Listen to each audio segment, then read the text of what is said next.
Now, I gather from your testimony and from some of the others here today that there's a whole list of concerns about the impact of this national ocean policy, which sprang up all of a sudden from the Oval Office without any involvement in Congress whatsoever.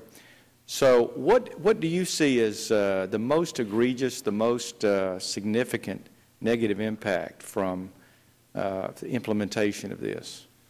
Well, sir, as I mentioned, we've just concluded a several-year process in the state of California where the recreational fishing community was pretty much excluded and ignored in much of the decision-making process. And as I pointed out, in other states, we were actually, by statute, included, involved, and had a seat at the table. My concern is in this process so far, even though through numerous attempts to be involved, to have input, and to have a seat at the table, we have pretty much largely been ignored. Our goal is that we understand that this very much looks like another layer of bureaucracy. Our goal is that with recreational fishing, that our impact on the environment is far less than some of the other things that are included in this, and we just feel that it is going to very much continue to limit the recreational fishermen's ability to access. Sure. So really, those who are affected the most under this policy, in your view, would have little or no say into that, I think is you're saying is the most significant part of this, and I yes, certainly understand that. Mr. Mannina, I'm very interested in your views.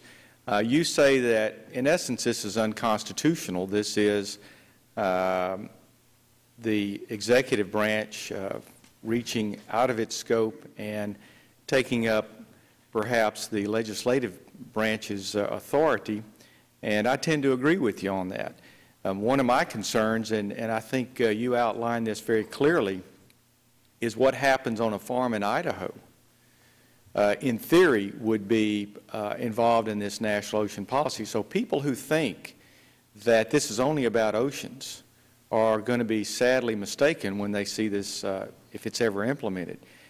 So if it has such broad effect over the nation, the rhetorical question here, and I'm going to get to my real question, is then why is it that all of that power be vested in one person, in essence, which is the President of the United States?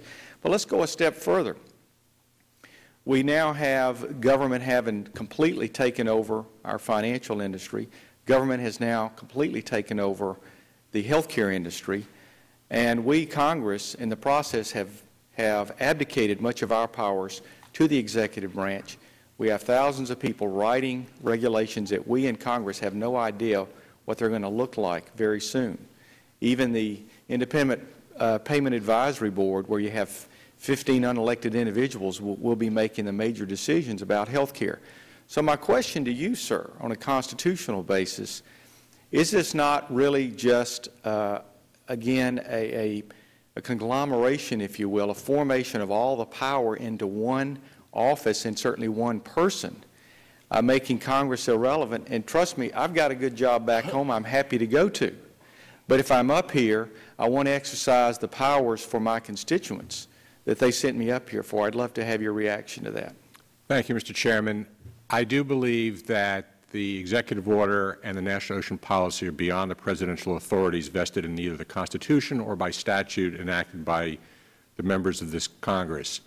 If this policy is to have legal force and effect, I believe it is up to you, the members of Congress, to enact legislation to give the administration the power. If you do not do so, I do not think they will have that power. And I must say, as a practicing lawyer, if you do not, I expect that those of us who do this will enjoy many, many years in billable hours of litigating this. So you're saying this is the in-wealth lawyers a policy? And there's nothing wrong with that, Mr. Chairman. I well understand that. Well, again, I would just, it seems to me, just in closing in my questions, that this is, again, another attempt, and we go back to the energy policy with cap and trade, where the President, being unable to do through Congress what he would like to do, and those who maybe support him, attempts to do an end run around Congress. And unfortunately, that's not the way the framers of the Constitution intended this.